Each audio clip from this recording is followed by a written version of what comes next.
सुप्रभात मित्रों, आप सभी का स्वागत है मेरे YouTube चैनल में। मित्रों, आज हम आप लोगों को कुछ करंट अफेयर्स के बारे में बताएंगे, जो आपके लिए आने वाली जो परीक्षा है UPSC, 7th JPSC, BPSC, UPPCS, JSSC, UGC net, कोई भी प्रतियोगी परीक्षा जिसका आप तैयारी कर रहे हैं, काफी उपयोगी साबित होंगे। मित्रों, अभी हम सभी इस वैश्विक महामारी को झेल रहे हैं, लेकिन एज ए स्टूडेंट्स यदि आप किसी प्रतियोगी परीक्षा का तैयारी कर रहे हैं तो आप ये मत सोचिए कि अभी विश्व में घटनाएं नहीं घट रही है। बहुत सारी घटनाएं घट रही है। कोविड-19 से दवा का परीक्षण हो रहा है, योजनाएं चल रही हैं, तो इस पर आपकी पैनी नजर होनी चाहिए, क्योंकि बहुत सारे प्रश्न इसी से संबंधित आपको रहेंगे एग्जाम में। तो इसलिए घटनाएं चल रही है और आप तो सोशल मीडिया जो भी है, यूट्यूब है, गूगल है, उसका सहारा लेकर के आप पेपर मैगजीन से अप टू डेट रहिए। और मेरा सजेशन यही है कि पेपर तो रोज पढ़ने का प्रयास कीजिए यदि आप यूपीएससी का तैयारी कर रहे हैं, जेपीएससी का तैयारी कर रहे हैं। क्योंकि पेपर पढ़ने से होता क्या है कि बहुत सारा चीजों के बारे में आपको जानकारी मिलती है। जैसे बहुत सारे मेरे मित्रों बोलते हैं कि क्या मैगजीन पढ़ने से काम नहीं चल जाएगा, पेपर पढ़ने की आवश्यकता है क्या? तो मेरा सजेशन यही है कि पेपर जरूर पढ़िए। पेपर पढ़ने के बाद आप मंथली मैगजीन पढ़िए। तो उसमें होता क्या है कि एक बार आप पेपर पढ़ लिए, एक बार आप न्यूज सुन लिए और फिर एक मंथ के बाद आप मैगजीन पढ़ लेते हैं, तो फिर आपका करंट से कोई भी प्रश्न आपको पूछने का कोई दिक्कत, छूटने का कोई प्रॉब्लम नहीं होगा। क्योंकि मित्रों, पेपर में देखिएगा संपादकीय होता है, राष्ट्रीय संस्करण होता है। यदि आप दैनिक जागरण पढ़िएगा तो निश्चित रूप से आप उसको पढ़िए, क्योंकि बहुत सारे मुद्दों पर उसमें बातचीत होते हैं, बहुत सारे विद्वान पुरुष का उसमें लेखन होता है। तो इस तरह से क्या होगा कि आपके अंदर एनालिटिकल जो चीजें हैं वो डेवलप होंगे, आपके अंदर एनालिटिकल एबिलिटी डेवलप होंगे। अब किसी चीजों के बारे में, किसी मुद्दों के बारे में विभिन्न एंगल से सोचेंगे आप। तो इसलिए एकदम अपने दिमाग से हटा दीजिए कि पेपर नहीं पढ़ेंगे तो मैगजीन से हम काम कर लेंगे। नहीं, पेपर थोड़ा समय लगता है, थोड़ी मेहनत करनी पड़ती है, उसमें बहुत सारे पॉइंट को लिखना पड़ता है नोट में, लेकिन आपकी तैयारी के लिए बहुत ज़्यादा उपयोगी है। तो इसलिए पेपर जरूर पढ़िएगा। अभी हम इधर लेटेस्ट में कुछ पेपर से ही कुछ पॉइंट को प्राप्त किए हैं, जिसका हम लोग चर्चा करेंगे, ताकि आपको इस महामारी के समय में भी आपकी पढ़ाई दिक्कत ना हो, बाधित ना हो, और आप आराम से, परीक्षा तो होगी ही, बड़े थोड़ा डिले होगा लेकिन एग्जाम तो होगी। तो इसलिए आप अपने प्रिपरेशन को जारी रखें, और करंट जो भी है मैं आपको प्रयास करूंगा बहुत सारे करंट को आपको बताऊं, ताकि आपको कोई दिक्कत ना हो और आप जागरूक होंगे। भिन्न सोशल साइट के माध्यम से आपको अप टू डेट होंगे। तो हम लोग अपनी करंट अफेयर्स को शुरू करते हैं। मेरा पहला करंट अफेयर ये है, शायद आप जानते होंगे कि राजीव गांधी कृषि न्याय योजना, कृषि कल्याण न्याय योजना कौन से राज्य ने प्रारंभ किया? मित्रों, ये प्रश्न आपसे हम पूछ रहे हैं। जो भी मेरे इस YouTube चैनल में सुन रहे हैं, तो थोड़ा सा आपको मौका दे रहे हैं हम सोचने के लिए कौन सा स्टेट ने भी राजीव गांधी कृषि न्याय योजना प्रारंभ किया है? मैं आपको ऑप्शन देता हूं, झारखंड, बिहार, उत्तर प्रदेश, मध्य प्रदेश, छत्तीसगढ़। मैंने आपको 5 ऑप्शन दे दिया। तो बेसिकली 4 ही ऑप्शन रहता है, लेकिन बिहार में जो है सो आप देखे होंगे ई वाला ऑप्शन भी रहता है, इसलिए मैं आपको ये दे दिया। तो बताइए, सोचिए थोड़ा सा, इसका उत्तर क्या हो सकता है? इसका उत्तर छत्तीसगढ़ होगा। तो देखिए, थोड़ा सा तर्क भी काम करता है, तर्क भी लगाइए, ठीक है। बहुत सारे प्रश्न में यूपीएससी का जो है तर्क जो होता है, वो रीजनिंग जो होता है वो काम करता है। जैसे उत्तर प्रदेश इसलिए नहीं होगा क्योंकि राजीव गांधी नाम का कोई योजना वहां चल ही नहीं सकता है, क्योंकि माननीय बीजेपी का वहां सरकार है, माननीय योगी जी हैं सीएम, तो कभी राजीव गांधी, इंदिरा गांधी नाम का कोई योजना चलेगा वहां पर? कभी नहीं हो सकता है। मध्य प्रदेश में देखिए, वहां भी बीजेपी की सरकार है, शिवराज सिंह चौहान जी सीएम है, वहां भी नहीं हो सकता है। यदि बात करते हैं झारखंड में, ठीक है जेएमएम कांग्रेस का है, लेकिन राजीव गांधी तो वहां चला ही नहीं है। तो इसका उत्तर क्या होगा आपका? छत्तीसगढ़। बिहार में मान लीजिए वहां भी बीजेपी और जेडीयू का गठबंधन है। तो इस तरह से अभी हाल ही में छत्तीसगढ़ के जो मुख्यमंत्री हैं भूपेश बघेल, उन्होंने ये योजना प्रारंभ की। नेक्स्ट प्रश्न की ओर बढ़ते हैं। देखिए, अभी जो नौसेना है वो प्रवासी को लाने के लिए एक अभियान किया है ना? उस अभियान का नाम क्या है? इस अभियान का नाम है ऑपरेशन सेतु। यानी ऑपरेशन सेतु जो है वो नौसेना के द्वारा किया है, नेवी जिसको बोलते हैं, ताकि प्रवासियों को लाया जा सके। तो ये आपका है ऑपरेशन सेतु। नेक्स्ट प्रश्न है कि चैंपियन एक पोर्टल है, किस मंत्रालय के द्वारा जारी किया गया है? सोचिए, चैंपियंस पोर्टल जो है किस मंत्रालय के द्वारा जारी किया गया? तो चैंपियन पोर्टल जो है ये आपका सूक्ष्म, लघु और मध्यम मंत्रालय जो है, जिसको एमएसएमई बोलते हैं, शॉर्ट में बोलेंगे मसमे बोलते हैं लोग, क्योंकि आजकल शॉर्ट करने का बहुत ज्यादा प्रचलन चल गया, तो मसमे बोल देते हैं, लेकिन एमएसएमई। तो एमएसएमई के द्वारा मंत्रालय जो है उनके द्वारा ये प्रारंभ किया गया। एक तरह से डिजिटल प्लेटफॉर्म है, इंटरनेट कनेक्टिविटी जिसको बोलते हैं, ताकि लोगों को, छोटे जो इन्वेस्टर हैं, उद्योग धंधा करने वाले हैं, उनको दिक्कत ना हो अपने सामान को बेचने में, इन्वेस्ट करने में। यानी एक जगह पर उनको सारी सूचनाएं उनको उपलब्ध हो जाए इस प्लेटफॉर्म के माध्यम से, ठीक है। मैं बता दूं प्यारे मित्रों, एमएसएमई का जो तरीका है सूक्ष्म, लघु और मध्यम, उसमें थोड़ा बदलाव हुआ है। 12 मई 2020 को उसमें कुछ परिवर्तन किया गया। परिवर्तन ये है कि अब किसको सूक्ष्म उद्योग बोलेंगे, किसको मध्यम उद्योग लघु उद्योग बोलेंगे और किसको मध्यम उद्योग बोलेंगे। तो सूक्ष्म उद्योग में बोला गया है कि इसमें सीमांत जो निवेश होंगे, ठीक है, ये आपका 1 करोड़, सीमांत निवेश 1 करोड़, चाहे 1 करोड़ से कम होना चाहिए, और उसका जो रिटर्न ओवर होगा, है ना, वो आपका 5 करोड़ से कम होना चाहिए, ठीक है। इसको ये यदि होता है किसी भी उद्योग धंधा में, तो ये आपका ये सूक्ष्म उद्योग। मध्यम उद्योग की बात करें, लघु उद्योग का बात करें, तो इसका जो है सीमांत निवेश जो होगा वो आपका होगा 10 करोड़, और इसका जो टर्नओवर है वो आपका 50 करोड़ होना चाहिए, या उससे कम होना चाहिए, उससे अधिक नहीं होना चाहिए। यदि हम मध्यम उद्योग की बात करें, ठीक है, यानी मीडियम इंडस्ट्रीज, और शुरू वाला जो बोले माइक्रो, है ना, तो इस प्रकार से मीडियम किसको बोलेंगे?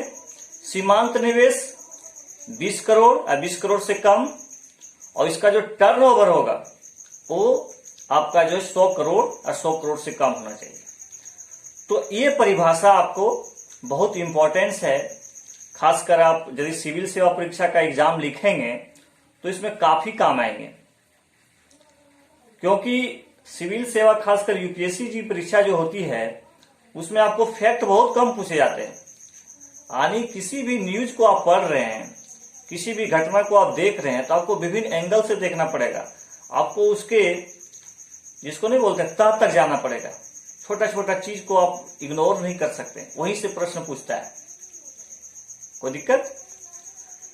अभी देखिए, हाल ही में WHO ने, विश्व स्वास्थ्य संगठन ने पोषण रिपोर्ट जारी किया है। तो देखिए, ये प्रश्न ये भी होता है, शॉर्ट में आपको बीपीएससी यूपी पीसीएस में पूछ दिए जाएंगे कि विश्व पोषण रिपोर्ट कौन सा जो भी है अंतर्राष्ट्रीय संगठन जारी करता है। तो एक प्रश्न तो आपका ऑनलाइनर हो जाएगा, खासकर ये स्टेट पीसीएस के एग्जाम में इस तरह पूछा जाता है। तो WHO में उसमें बोला गया है कि भारत जो है 2025 तक जो लक्ष्य है पोषण स्तर का वो प्राप्त नहीं कर पाएगा। यानी भारत ही नहीं, और भी 88 देश हैं जो जिस तरह से पोषण स्तर का जो नियम था कि बाल मृत्यु दर कम करना है, एनीमिया को कम करना है, जो होता है इस तरह से पोषण का स्तर को बढ़ाने की बात हो रही थी, तो वो 2025 तक करने में थोड़ा मुश्किल है। तो ये रिपोर्ट जो है सो आपको विश्व स्वास्थ्य संगठन जारी की है। ठीक है, नेक्स्ट प्रश्न की ओर बढ़ते हैं। देखिए, थोड़ा बात कर लेते हैं आरटीआई अधिनियम। आपको पता है 2005 में आई थी, और सूचना का अधिकार नियम जो बोलते हैं अधिनियम, बहुत महत्वपूर्ण अधिनियम है, जिसमें हमें कोई भी सूचना होते हैं तो प्राप्त हो जाते हैं, बल्कि वो राष्ट्रीय अखंडता से रिलेटेड ना हो, कोई वैसी गुप्त सूचना ना हो, वो हमको प्राप्त नहीं होंगे, बल्कि जो महत्वपूर्ण सूचना है जिसको हमारे लिए प्राप्त करना आवश्यक है, वैसी सूचना को आपको आरटीआई से मिल जाता है। तो पहले होता क्या था कि उसके जो संगठन है, जैसे केंद्रीय सूचना आयोग जो है, तो उसके चेयरपर्सन और सदस्यों को उसकी जो कार्य अवधि होती थी वो निश्चित थे, 65 वर्ष, है ना। अब क्या हुआ कि उसमें बदलाव किया गया। अब उसकी कार्य अवधि कितना होगा, किन लोगों को कैसा किया जाएगा, कैसा पेंशन दिया जाएगा, कितना वेतन दिया जाएगा, ये डिसाइड करेगी केंद्र सरकार। तो ये थोड़ा महत्वपूर्ण प्रावधान हुआ है, उसके अधिनियम में परिवर्तन आया है, क्योंकि अधिकतम जो मेंबर होते थे वो 10 होते थे, उससे कम होते थे। उसमें हो सकता है कि वो बढ़ा भी सकते हैं, घटा भी सकते हैं। ये सारा चीजें जो है अब जो है सो सेंट्रल गवर्नमेंट डिसाइड करेगा। ठीक है, आपको पता है कि राज्य सूचना आयुक्त भी होते हैं। ठीक है, अभी सूचना आयुक्त जो होते हैं उनकी नियुक्ति राष्ट्रपति के द्वारा होता है। और दूसरी महत्वपूर्ण चीजें ये है कि पहले क्या होता था कि जम्मू कश्मीर से संबंधित आप आरटीआई में आपको सूचना नहीं दी जाती थी। यदि आप दूसरे स्टेट के हैं, मान लीजिए हम झारखंड से हैं और कोई यूपी से हैं, वो सूचना चाह रहे हैं कि वहां की मोहम्मद मुफ्ती सरकार क्या कर रही है, हमको थोड़ा डाटा दिया जाए, चाहे वैसे कोई सूचना वो प्राप्त करना चाहती थी, तो उसको नहीं मिलता था, आरटीआई नहीं देता था दूसरा स्टेट को। लेकिन चूंकि आपको पता है कि वो केंद्र शासित प्रदेश में बट गया है, तो इसलिए अब जो है वहां पर कोई भी दूसरे स्टेट के 370 की धारा हट गए हैं, तो अब कोई भी स्टेट के लोग कोई भी तरह का सूचना जो है सो उनसे वहां से प्राप्त किया जा सकता है। आरटीआई में वो दायर कर सकते हैं जम्मू कश्मीर से संबंधित। तो ये थोड़ा सा देखने का प्रयास कीजिएगा। देखिए, एक देश है जहां पर रविंद्रनाथ टैगोर के नाम पर एक मार्ग का नाम रखा गया है। प्यारे मित्रों, ये हमको लगता है आप लोग बिल्कुल जानते होंगे, आपको प्रसन्नता होगी प्रश्न को सुन करके, आप पढ़े ही होंगे, हाल फिलहाल की घटना है। तो बताइए कौन सा देश में जो है सो रविंद्रनाथ टैगोर के नाम पर मार्ग का नाम रखा गया। देखिए, वो मार्ग का नाम है रेहव टैगोर, और जनरली ये जो देश है वो इजराइल देश है। ठीक है, तो इजराइल आपको पता है भारत का बहुत अच्छा पड़ोसी देश है। माननीय प्रधानमंत्री जी और नेतन्याहू जो हैं वहां के, तो उनके बीच जो है प्रधानमंत्री जो है वहां के, उनके साथ अच्छा संबंध है। मोदी जी भी वहां गए हैं, नितिन हाउ जी भी यहाँ आए हैं और बहुत अच्छा संबंध है। अभी हाल ही में जो है आपको बताएं, कोरोना से लड़ने के लिए वो दवाई भेजे, क्लोरोक्विन, है ना। तो ये महत्वपूर्ण संबंध को और प्रगाढ़ता बनी है और एक दूसरे के बीच सहानुभूति होती रहती है। बीच बीच में प्रधानमंत्री जी बातचीत करते रहते हैं। तो रेहव टाइगर जो है वो मार्ग जो है वो इजराइल में, ठीक है। चलिए देखिए, एक यूरोपीय देश है वो कोरोना मुक्त हुआ है, स्लोवानिया, है ना। स्लोवानिया जो है वो कोरोना मुक्त उसको घोषित कर दिया, वहां एक भी कोरोना नहीं है। तो this is very very important question for examination. और देखिए, एक पोर्टल जारी हुआ है, एक अभियान कह सकते हैं आप, करुणा नामक जो एक मुहिम चला है, वो किसके द्वारा चला है? करुणा नामक एक मुहिम चला है भारत में। वो देखिए, ये प्रशासनिक अधिकारी का जो संघ है, मान लीजिए आईएएस का संघ है, आईपीएस का संघ है, उसके द्वारा करुणा नामक चली है व्यवस्था। और इसमें क्या है कि सरकार को ये सभी अधिकारी पूरी तरह से सहयोग करेंगे इस कोरोना के त्रासदी से मुकाबला करने के लिए। तो इसको दिमाग में रख लीजिएगा कि करुणा नामक जो अभियान है वो आईएएस अधिकारी और आईपीएस अधिकारी यानी प्रशासनिक अधिकारी के संघों के द्वारा शुरू किया गया, ठीक है। इसी प्रकार से एक समाधान पोर्टल बोल सकते हैं, समाधान अभियान बोल सकते हैं। ये सारा चीज, ये जो है समाधान, वो आपके एचआरडी मिनिस्टर के द्वारा प्रारंभ किया गया। यानी इसमें बच्चों को क्रिएटिविटी बढ़ाया जाएगा, यानी बच्चे जो है किसी समस्या के प्रति जागरूक हो, उसके लिए नई खोज करे। तो समाधान जो है वो एचआरडी मिनिस्टर जो है आपके मानव संसाधन विकास मंत्रालय के द्वारा प्रारंभ किया गया, ठीक है। तो इस तरह से आपको देखना पड़ेगा कहां कहां कौन सी घटनाएं घट रही है, कौन कौन सा पोर्टल जारी हो रहा है। अभी देखिए, झारखंड में ही हमारा जो सोहराय कला है, सोहराय जो पर्व मनाए जाते हैं, सोहराय जो कला होता है, चित्रकारी होता है, उसको जीआई टैग मिला है। तो this is very very important for JPSC कि किसको मिला है, तो सोहराय को मिला है, ठीक है। और नेक्स्ट प्रश्न ये है कि पहला सैनिटाइजर जो रेलवे टर्मिनल हुए घोषित हुए, चाहे अपने आप को सैनिटाइज किया, पहला रेलवे टर्मिनल जो था स्टेशन, वो कौन था, ठीक है। तो पहला जो है ये आपका अहमदाबाद वाला है, अहमदाबाद रेलवे स्टेशन, ठीक है। इसको दिमाग में रखिएगा। इसी प्रकार से जिम कॉर्बेट राष्ट्रीय उद्यान जो है वो भी अपने आप को सैनिटाइज किया। ये पहला राष्ट्रीय उद्यान है। आपको पता है जिम कॉर्बेट राष्ट्रीय उद्यान जो है कहां पर है? उत्तराखंड में है, ठीक है, उत्तराखंड स्टेट में है। तो उसने अपने आप को पूरी तरह से जानवरों को सुरक्षित के लिए सैनिटाइज किया। तो ये भी दिमाग में रखिएगा, ये बहुत महत्वपूर्ण है कोई भी प्रतियोगी परीक्षा में, क्योंकि आपको पता है इन्वायरमेंट एंड इकोलॉजी बहुत इंपॉर्टेंट पार्ट होता है सिविल सेवा के लिए। और चूंकि ये राष्ट्रीय उद्यान उसी से जुड़ा हुआ है, तो इसलिए कुछ चीजें ऐसी है, सब घटनाओं को कोई जरूरी नहीं है कि हमको सिविल सेवा के लिए बहुत इंपॉर्टेंट होता है, लेकिन जो जुड़े हुए हैं, इन्वायरमेंट से जुड़े हुए हैं, क्लाइमेट से जुड़े हुए हैं, ठीक है, जो पॉलिटी से जुड़े हुए हैं, ज्योग्राफिकल से जुड़े हुए हैं, उसको थोड़ा सा ध्यान देने की आवश्यकता है। जो इंटरनेशनल रिलेशन से जुड़े हुए हैं, वैश्विक में वो ऐसी घटनाएं कुछ घट रही है, जैसे अभी संघाई सहयोग संगठन का जो विदेश मंत्रियों का स्तर जो वार्ता था, जो वर्चुअल हुआ एक तरह से, उसकी अगुवाई किस देश के द्वारा किया गया? तो ये रसिया के द्वारा किया गया। किसके द्वारा किया गया? रसिया के द्वारा किया गया। इसी प्रकार से आप देखे होंगे कि जो गुट निरपेक्ष आंदोलन है NAM, उसका भी वीडियो कॉन्फ्रेंसिंग के माध्यम से माननीय प्रधानमंत्री जी नरेंद्र मोदी जी संबोधित किए, भाग लिए।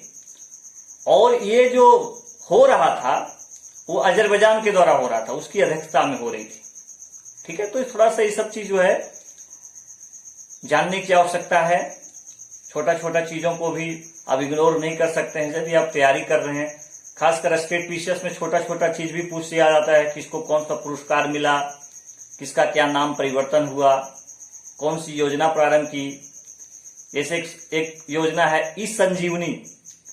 ई संजीवनी योजना जो है सो हिमाचल प्रदेश शुरू किया है, ठीक है। तो इसको थोड़ा सा ध्यान दीजिएगा, क्योंकि बहुत तरह की योजनाएं सरकार प्रारंभ कर रही है। और देखिए, अभी एक मिशन शुरू हुआ था, माननीय प्रधानमंत्री जी जब 15 अगस्त को झंडा फहराए थे तो उन्होंने जल के विषय में ज्यादा जोर दिए थे। प्यारे मित्रों, मैं आपको बता देना चाहता हूं, प्रधानमंत्री जी की जो वक्तव्य है, जो विचार है, जो वो कुछ करते हैं, कुछ बोलते हैं, this is very very important. आपको देखिए कि वो क्या चीज का घोषणा कर रहे हैं, किससे संबंधित है। वो जल के विषय में ज्यादा जोर दिए थे, जल जीवन मिशन अभियान चलाए थे, और जल जीवन मिशन की शुरुआत भी जो है सो अगस्त में हो गई थी। इसमें क्या है, 2024 तक जो ग्रामीण क्षेत्र हैं उसको सबको नल प्रोवाइड करना, ताकि सस्ती एवं सुलभ स्वच्छ जल उनको दिया जा सके, ठीक है। तो इसको थोड़ा सा ध्यान रखिएगा कि जल जीवन मिशन कब तक जो है सो सुलभ जल प्रोवाइड करने की बात है, और इसमें कितना कितना भाग राज्य सरकार व्यय करेगी और कितना कितना केंद्र सरकार करेगी। तो प्यारे बच्चों, ये बहुत इंपॉर्टेंट हो जाता है यूपीएससी के लिए खासकर। तो देखिए, जो हिमालय वाला एरिया है उसमें 90% आपका केंद्र सरकार, 10% आपका जो है सो राज्य सरकार व्यय करेगी, यानी बहुत ज्यादा प्रेफरेंस किया गया है। इसी प्रकार से अदर स्टेट, मान लीजिए झारखंड है, बिहार है, ये 50-50 का रेशियो होगा। केंद्र शासित प्रदेश तो आपका 100% सेंट्रल गवर्नमेंट ही होता है। तो थोड़ा सा क्या है कि जब भी आप करंट अफेयर्स को पढ़ें, आपके दिमाग में ये घूमना चाहिए कि इससे किस प्रकार का प्रश्न बन सकता है, किस प्रकार का प्रश्न पूछा जाता है।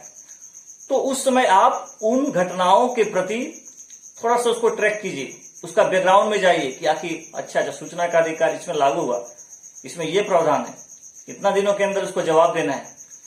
तो उससे होता है क्या है कि यही करंट है, जब पेपर पढ़िएगा तो उसका एक बैकग्राउंड देता है, ठीक है। घटनाएं जो घट रही है, अभी देखिए बहुत प्रकार का घटनाएं घट रही है।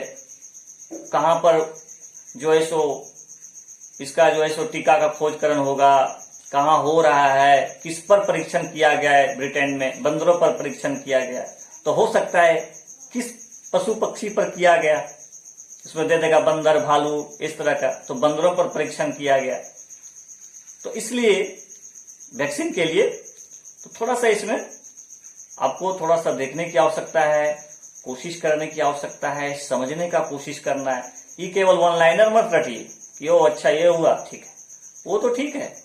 उसका एक बैकग्राउंड को, यदि आप सिविल सेवा परीक्षा का तैयारी करते हैं तो आपको उसके जो है सो एकदम बैकग्राउंड में जाना है, और लेटेस्ट में क्या हो रहा है उसको फिर कंक्लूड कर दीजिए, आप कभी नहीं भूलिएगा। तो प्यारे मित्रों, आज बहुत शॉर्ट में आपको कुछ महत्वपूर्ण पॉइंट को रखने का प्रयास किया, और मैं कोशिश करूंगा कि आपको जो हमारे लिए महत्वपूर्ण है, जो सिविल सेवा के लिए उपयोगी है। अभी यूजीसी का नेट भी कुछ दिन बाद जब लॉकडाउन खुलेगा तो परीक्षा होगी, तो उसके लिए भी हम इन्वायरमेंट और जो हायर एजुकेशन है, जो भी करंट अफेयर्स हो सकते हैं, उसको मैं लाने का प्रयास करूंगा। साथ ही इन्वायरमेंट पर हम एक स्पेशलिस्ट वीडियो बनाने का प्रयास करूंगा, ताकि यूजीसी नेट की परीक्षा जो हमारे मित्रों दे रहे हैं उनको किसी तरह का दिक्कत ना हो। तो आप लोग कमेंट सेक्शन में जाकर के आपको जो भी आवश्यकता हो आप जरूर बता सकते हैं। मैं कोशिश करूंगा कि आपको जितना ज्यादा हो सके आपको मैं समझाने का प्रयास करूं। तो आज के लिए बस इतना। आप सभी को बहुत बहुत धन्यवाद।